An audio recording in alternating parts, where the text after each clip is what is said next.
Aceu is considered one of the most mechanically gifted players in the game, with flashy high-speed movement, target acquisition, and techniques to constantly keep him on the move. But how is he possibly pulling off this unique style? Let's dive into the 5 things that Aceu does that you don't. First off, we have the key thing I noticed when I started to analyze Aceu's footage: how he holds angles.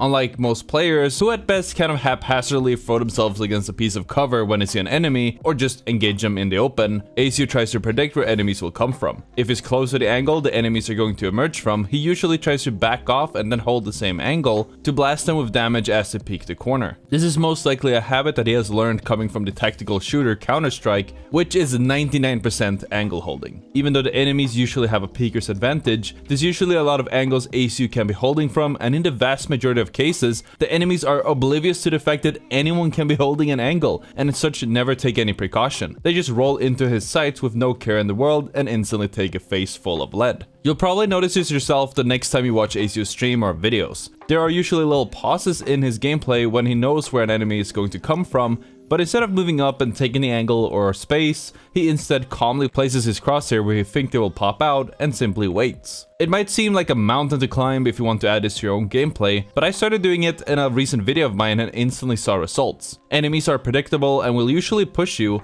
especially if they feel confident. Just don't get too confident or greedy yourself, because Aceu never commits to one fight, spray, or even finish. He will continue trying to outflank and angle his enemies as to never let them know his next move. If he's spotted taking a peek in a specific angle, he tries to avoid using that angle again. He continues juggling the focus by using his movement, his timing, and his aim to constantly keep the enemies on their toes, whittling them down by throwing fadeaway shots at them from a quick peek. Aceu then waits until the enemies are low enough and then strikes. Even when he gets a knock, he doesn't commit and either tries to quickly finish them or disengage to reset the process of wearing out his opponents. And this strategy not only works really well as a solo player since you don't have any teammates to rely on, but it also makes perfect sense in the flanker role, especially in higher levels of play, as you instantly will get focused and pushed if the enemy team notices that you're overextended. Prioritizing your own health over dealing a little extra damage to your enemies can be the decider between life or death. Make sure that you're only engaging one enemy at a time, and if you want to stay alive for as long as possible, draw back and re-engage the second they turn their focus to you. In competitive, the best Wraith players don't necessarily cause any exceptional amounts of damage, but instead stretch the enemies and give their own teammates easy shots as their targets are distracted with you. Remember that team fights in Apex are dynamic. You are inclined to try and push any advantage that you've made for yourself in form of damage or shield crack, but this gives the pushed a chance to return fire and turn the fight on its heels as you push forward. This is where playing fluidly and never committing really shines. Just like all YouTubers, Aceu also has his fans press that like button on his videos to make sure that the videos reach more people, so make sure that you've already smashed it. Aceu, like most Wraith mains, are drawn to ziplines like moths to a flame. That's because they're a perfect tool to quickly separate full teams into one-on-one fights and goes hand in hand with his main tactic of whittling down individuals in a team. In order not to get caught when getting on top of the zipline, he uses several tactics to maneuver these ziplines, the two easiest techniques being super jumping onto the ziplines and then the quick exits. The super jumps are what stops Aceu from slowly grabbing a zipline and ascending in a predictable pattern. In order to perform one of these, run up to your zipline of choice, look upwards, and interact with the zipline. As you are heading onto the zipline, do a jump input. The timing takes a little bit of work, but will launch you straight upwards. If you're on mouse and keyboard, it helps to use a scroll wheel to hit the right timing. As you're flying upwards, you want to turn your aim to constantly keep the zipline in your field of view, then simply interact with the zipline again to continue zipping upwards. You can also combine this with another super jump to bounce off of the zipline in any direction you point towards with a little bit of upwards momentum. If you want to bounce off of the zipline again, but you don't want the upwards momentum, or just want to get off of it faster, his second zipline maneuvering technique allows you to make a quick descent off of a zipline. It's actually quite simple. If you take a zipline and jump off of it, it will launch you upwards and forward, leaving you slightly suspended in the air. This also gets in the way if you're doing zipline jumping between floors in certain buildings, since you're bound to hit your head and get stuck on the way out. To combat this, you can also simply hit the crouch key when you are on the zipline.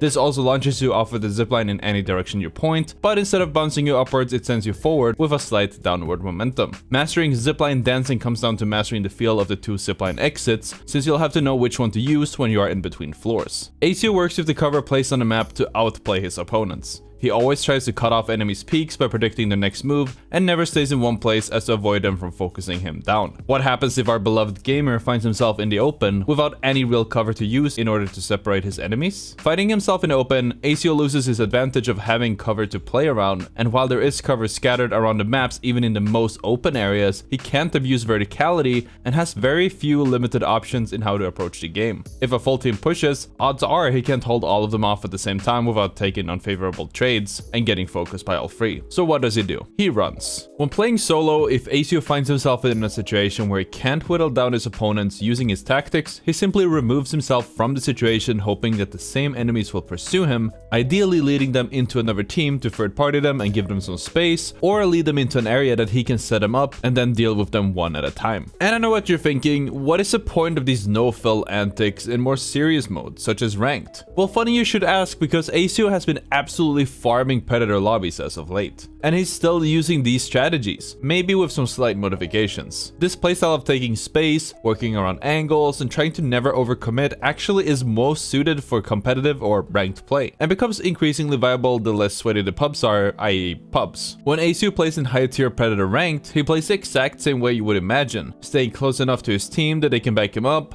but still in the forefront, opening up space with damage or just his presence, as well as trying to find angles and flanks which he can use to whittle down the enemy team and find openings that he and his teammates can use. 1 or 2 beams is just enough for him to call his teammates over, so everyone can wipe them down. If anything, he is a lot more stricter with his position, especially when it comes to most ranked end games, since he can't pull a team back into a building or play around a zipline. But Aceu still finds ways to dominate as the Wraith, taking cover and only revealing the top part of his head, also called head glitching, to continue taking favorable trades, especially when the enemy team is looking in the other direction. Aceu does all of these things naturally and at a seemingly inhuman speed, but you have to remember that he has been doing this for hours a day ever since the game came out. Getting this good at these small things came with time. If you want to see more analysis of how Aceu dominates, followed by me trying to adapt that playstyle for 24 hours, that video is available on the screen right now. Thank you so much for watching, and I'll see you all tomorrow. Look at Graph!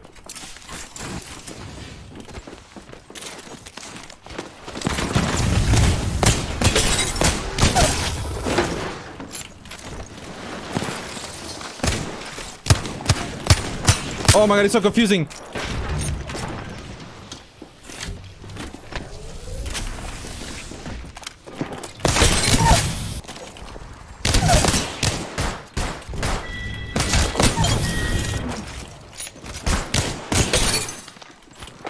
Is he pulling a finish or something? What? Bro!